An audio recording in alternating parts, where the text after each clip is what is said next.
Hello YouTube, Dave here again, back with another first edition Advanced Dungeons & Dragons session recap, I guess you could call them. So just yesterday actually I ran my third session, I think, for this for first edition AD&D. And it was a very interesting time, I will say that much. So at this point in time the group still only consists of 3 players.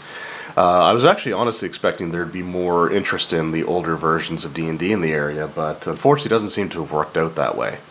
So one of the players had a secondary character that he had actually made prior to the game starting, that I eventually brought in as an NPC. But just to recap, the player characters had been hired by a half-elf to reclaim his great-grandfather's magic staff. So the staff is located at a abandoned keep or stronghold that was built by this half-elf's great-grandfather, who was a full-blooded elf, and his adventuring party. So the player characters, find this this rundown stronghold and find out that it's been taken over by a group of goblins.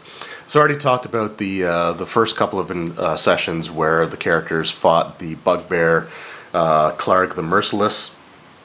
And yes, I totally lifted the name Clarg from the Lost Mines of Phandelver. But anyway, so with at the end of the last session, everyone was reduced down to like 1 hit point. So we had 2 of the characters that were actually knocked unconscious during the fight, and so they were stabilized and they were brought back, but they had like 1 hit point apiece. And no spells, because the fighter cleric only had a single cure spell. So the players decided that the first thing they need to do was to rest and recover their hit points. So they, retreated back into the woods, into a, area that they thought was isolated. And this was probably about the 3rd time that they've sort of, instead of going like back to town, which was in itself, a day or 2 journey, they would just camp out in the woods. So this time I decided to roll to see if there was an encounter. And sure enough, there was. It was, really an opportune time for one, but there was an encounter with a group of goblins. The characters tried to bluff their way through it. Unfortunately, their bluffs weren't the most convincing, just the way that they were describing them. Not that they were bad or anything, but they were definitely put on the spot, sort of thing. And the character who was doing the talking, I had them make a charisma check. And so the way that ability checks kind of work in Advanced Dungeons & Dragons, at least it's the way it worked in 2nd edition, so it's just the way that I'm running it here, is you roll a d20 and you try to get your ability score number or less. Unfortunately, this player had a really, really poor charisma, so unfortunately they just weren't able to do it. So a fight broke out, and all the characters get knocked unconscious. Now, I didn't want to start the session with a TPK, so I ended up having the player characters, instead they reawakened sometime later. And they're so back in this complex, I don't have the map handy, but I did show it off. There's like walls surrounding it that, were partially collapsed and, stuff like that. But to the southeast corner, there was like the granary, where they had like all the foodstuffs sort of set aside in like their own private building. The characters had actually fought a group of goblins in there before, and they dumped the bodies like in crates and barrels and stuff like that were emptied. The thing is that the goblins had a lot of meat in there that was already kind of going rancid.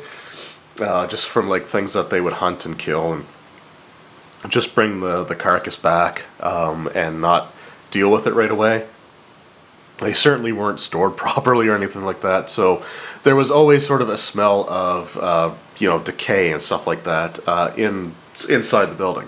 So the rogue managed to slip out of his bonds, and one of the fighter tried to just rip the ropes apart, but just wasn't able to. But the thief was able to slip his bonds and untied everybody. Now the issue is that they were stripped of all of their gear. They had nothing on them except basically their tattered sort of like commoner's clothes.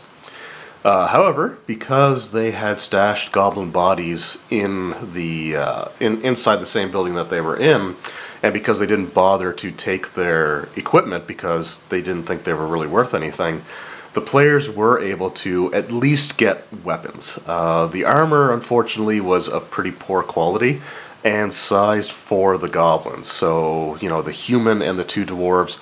I mean, the dwarves might have been able to have salvaged it, but it would be a very, very tight fit and wouldn't have been very effective. So they also ended up taking, so there were barrels as well, and so the barrels had like lids that you could just lift off. Like some of them had a pair of ropes that formed handles that you could use to lift the barrel lid off. So the characters also had a makeshift shield. It was a light shield or a small shield, so it could only effectively block a single attack. And I had ruled that if they use their shield and block an attack, and the attack misses by 1, then it's probably going to destroy the shield because the barrel lid wasn't reinforced or wasn't meant to be an actual shield. So they get some use out of it, but there was a chance that the shields would end up breaking. As they were kind of gearing up, I rolled another encounter, or rolled to see if there was another encounter, and so a single bugbear ended up making his way into the granary. He was going to, I guess, either get the player characters or was just going to come abuse them. So the characters basically jump him, and they managed to take him out. One of the great things about AD&D is rolling monster hit points. So, like, bugbears look really intimidating when you see their hit dice as 3d8 plus 1. Like, that's a lot. Seems like a lot. But I ended up only rolling a grand total of 11 hit points because I rolled low. Now, some other ones I rolled, you know, quite a bit higher on, but those ones I rolled pretty poorly. So they ended up actually jumping this guy, and they were able to take his Morning Star that he was using, and one of the players, I think, was able to take his shield. But again, the armor, yeah, the armor just, oh no, the human, I think the human was able to take his leather armor off of the bugbear. So they kind of sneak around the compound. So again, they already cleared out, or they had cleared out. It's been sort of repopulated since, but where the goblin barracks sort of thing was. They had gone through all there. They did do a quick search, and miraculously actually ended up rolling no encounters in every single room. So they went through it, and their gear wasn't there. So there was the ruined tower in the northeast corner of the compound, which what used to be like a 3 or 4 story tower, but it's been completely just collapsed and destroyed, and the only thing that's really left is the single, like, first floor. And like there's a stairwell that leads up from the first floor to the second floor. The second floor has, like, you know, a couple of pieces of wall, and that's it, just rubble that fills pretty much everything else. So the characters, they go into this tower, and the tower was actually where the bugbears were using as their barracks. So they had, like, the larger makeshift beds and stuff like that, and there were a pair of bugbears in there. And actually, I should back up a little bit, because during the fight with the first bugbear in the granary, one of the players had told me that he had a secondary character that he had made, and was just wondering if we could run him as like an NPC, which I thought was probably going to be a good idea. So as the characters are fighting this bugbear, I think one of them gets knocked back down because they only had 1 hit point, so it was definitely going to be a tough fight. But so the bugbear's going to sort of go for like a blow against one of the characters, and then all of a sudden you just hear this like crack and the crunch of bone as the bugbear's eyes just sort of bulge out up the front of his face, and he just falls flat down. Like, if you're a wrestling fan, you'll probably know what I mean by a flare flop. Just like face down, face plants in the ground. And a human cleric was standing there, so he had like a mace that was sort of bloodied from, you know, bashing the back of this bugbear skull. But this cleric was basically sent by the half-elf who hired the party in the first place, just to make sure everything was okay, because it had been quite some time since he had heard from them. So we had the 4th sort of character in the party, and I'm actually going to replace him, I think, with a wizard character, just to sort of have that, like, a little bit of a balance, I guess, to the party. But anyway, so the characters, they fight the two bugbears that are in there, and they do manage to defeat them. A couple of the players get knocked down, but they're able to, the cure spells are able to bring them back up. One of the bugbears actually ended up critically fumbling with his Morning Star, so I rolled to see what the results would be, and basically he ended up throwing it like 10 feet away from him. So basically the bugbear just resorted to punching, and so the punching was, I considered to be non-lethal. So, you still took the damage, and if you were reduced to 0, you were knocked unconscious, but you weren't going to be at risk of dying. You were just simply knocked out. And that the subdual damage would kind of disappear if you rested for an hour, or did like light activity for an hour. One of those points would disappear. So you'd still have your normal hit point total. And I guess the easiest way to explain it is, one of the players had 5 hit points. So the dwarf fighter had 5 hit points, and he got hit for 3 points of subdual damage. Now that was enough to knock him out initially, because he had taken a little bit of damage. But as those points disappeared, he was able to sort of regain his consciousness. But he had still 2 points of subdual on him, versus his 5 like actual hit points.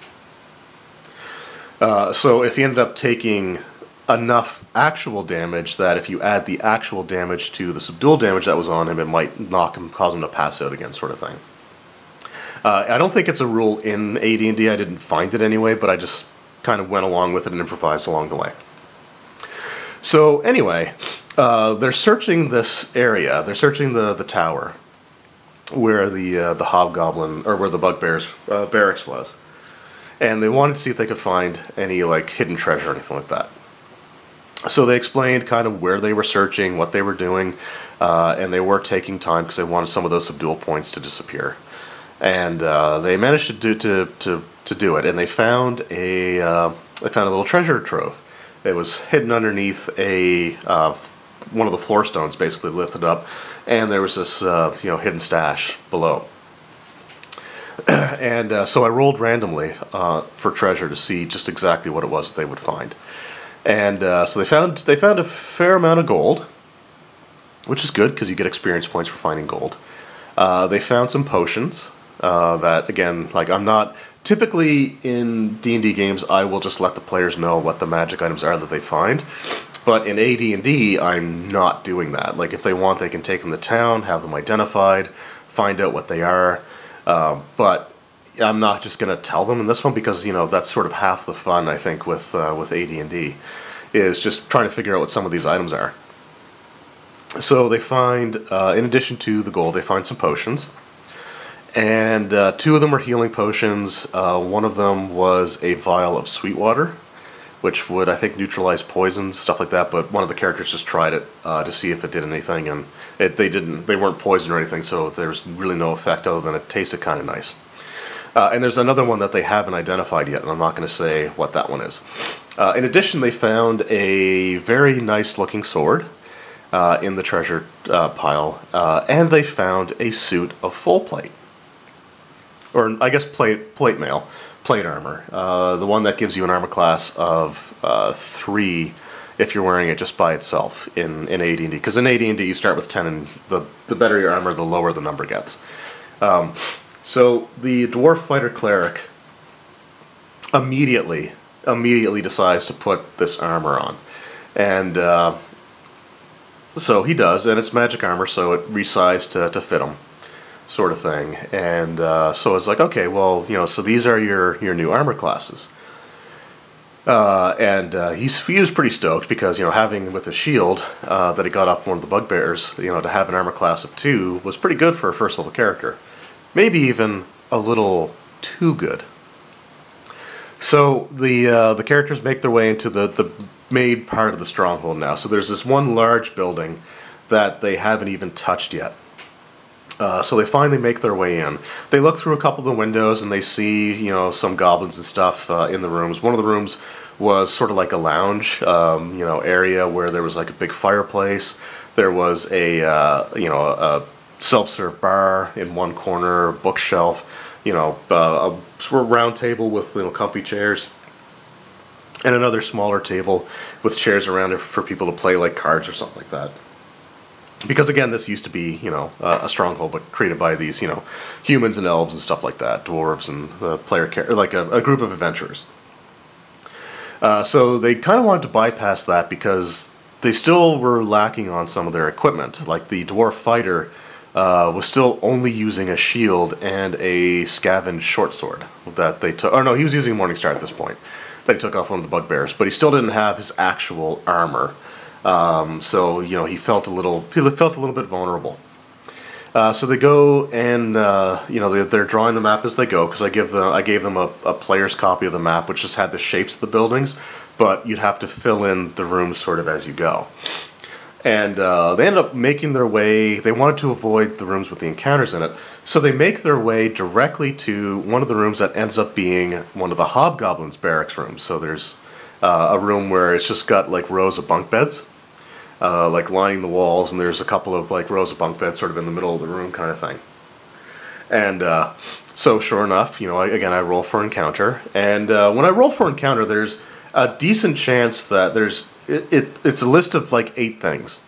And so out of those 8 options, 3 of them will result in like no encounter. But I ended up rolling an encounter, and you know, logically, I ended up rolling the one with some hobgoblins. So I had the characters roll. I got them to roll the numbers for me. It's like, okay, so I need someone to roll. It was like a 1d4 minus 1. Or no, sorry, it was 1d4 hobgoblins and 1d6 or 2d. Yeah, 1d6 plus 1 goblins. So they rolled maximum for the. They got 6 goblins and 2 hobgoblins is what the encounter ended up being. So the dwarf fighter, full of confidence, because the dwarf fighter cleric, I should say, full of confidence because he's got his brand new plate mail on. You know, stands in the front. You know, they open up the door. Some of the goblins kind of rush forward, and he had a great degree of confidence in the fact that, you know, this full plate was going to protect him. So I ended up, you know, rolling the dice and making the attack roll. And so at this point, what I should say is that armor had some drawbacks. So you know, the goblin goes to stab at him with a short sword, and basically I just describe it's like, you know, even though you know you're familiar with how plate armor should work, being, you know, a dwarf who's familiar with arms and armor, you know, the goblin ends up actually pretty easily finding a seam in your armor that you don't think should be there, and he ends up stabbing you. And the look on the player's face was kind of priceless. He's just like, oh god, this is cursed, isn't it? It's like, well, I don't know. There's only one way to find out after the fight. Try to take it off and go from there. So as the fight progressed, he was still way easier to hit than he should have been. So what he had found was a suit of plate armor of vulnerability. It was a cursed item, and typically I don't like to use cursed items, but again, they were kind of part of the I don't know if I want to say part of the charm of first edition AD&D, but they were definitely a big part of the game. So this actually ended up, so with armor of vulnerability, it could be like -1, I think, through -4. So I rolled a d4 to see what the negative was going to be on it, and I ended up rolling a 4. So basically, you know, I said, so there's sort of like a good news, bad news situation. The good news is that, you know, you still get some protection from the armor. There is a second feature of the armor of vulnerability that I haven't mentioned yet, and I won't, unless it actually happens, so I'm not going to spoil it here in the video. But, you know, he still had like an armor class of, I think at the end of the day, it was normally an armor class of 3, so he still had like an armor class of 7 or 6 with his shield. So if he was able to use his shield to block some attacks, those attacks, you know, that he was able to get shield up. It was like a medium shield that the bugbears had. So he was able to block 2 attacks. So for 2 attacks, he had an armor class of 6, and against any other attacks, he would have an AC of 7. So it's like, it's still better than like not having armor at all, but unfortunately it's just not nearly as much protection as you think it is. And so anyway, after the fight, I didn't actually tell them this part yet, but after the fight, they were able to clear all the enemies out. They were pretty badly beat up, though. They had retreated out to a more secluded part of the woods to rest up after the human cleric joined the group, and they were healed up and back at full by the time they came back in to do this stuff. But they they still had a bit of trouble. So a couple of the characters got knocked down. The clerics used their cure wound spell, cure light wounds to get them back up, sort of thing. And at the end of the fight, the dwarf fighter cleric's like, okay, I'm gonna try to take this armor off. It's like, yeah, you can't get it off. Like, you unbuckle the straps to try to loosen it, and by the time you unbuckle one and go to the other, that first one had sort of reclosed itself, and it's like, so you're stuck with that armor for now until you can get like a remove curse spell caster, something along those lines, to get the armor off. But anyway, and that was sort of where we left things off. So they defeated that encounter, and from all the treasure that they found, the goblins and hobgoblins and bugbears, including the bugbear boss that they ended up killing, the human rogue finally reached 2nd level. With getting over 1,250 experience. So he's a 2nd level character now. I think it's actually just 1,200. I can't remember what they need, but he had gained enough to reach 2nd level. So at the end of the session, the player characters are retreating back to town, and the thief is going to basically train up to gain his 2nd level and gain his 2nd hit dice, which will hopefully he'll roll decent for his hit points on that. So anyway, that's kind of where we left off. The players are pretty near done that adventure, so I think by the time they go back in, they will have cleared everything out. And I think they should be able to finish it off by the next time they go in. So anyway, but I just thought that was sort of a funny thing. Just I always feel kind of bad using a cursed item, but again, just to see like the look on the player's face when he, when I described how the armor interacted with the goblin's weapon, and just that like look of realization on his face, like, that maybe just randomly putting on stuff that you find is maybe a bad idea. So we'll definitely consider that to be a learning experience, because I know that cursed items are sprinkled throughout AD&D adventures and stuff. Not liberally, but they are there. So we'll call this sort of like the first run-in. And if they're back in town, I'm sure that they can find someone to cast like remove curse so that he can get the armor off, and they can even like resupply and buy more equipment to replace what was lost. So anyway, that's what happened on this last session of my 1st edition AD&D game went. It was a lot of fun. I really enjoyed it. We only got to play for a couple of hours, unfortunately, but hopefully going forward we'll have a bit more time to do these in. But still a lot of fun, and it was a lot of fun to use like I'm not gonna lie, it was a lot of fun to use that cursed armor. I had actually rolled a cursed sword as well, but I had already rolled the armor, and I felt that having too many cursed items right off the bat was going to be kind of a jerk move. So I ended up re-rolling the magic sword to something else, but they don't know what that is yet, and hopefully they'll find a way to discover its properties, if not pay for an identify spell. Anyway, thank you guys very much for watching. I hope you enjoyed the video. I hope you've enjoyed, sort of my recaps of this campaign so far. I know that the first video got a lot of positive response, so I definitely plan on sort of doing these update series for each of these sessions, at least for the time being. So anyway, once again, thank you guys very much. I hope you enjoyed, and we will see you next time. Take care.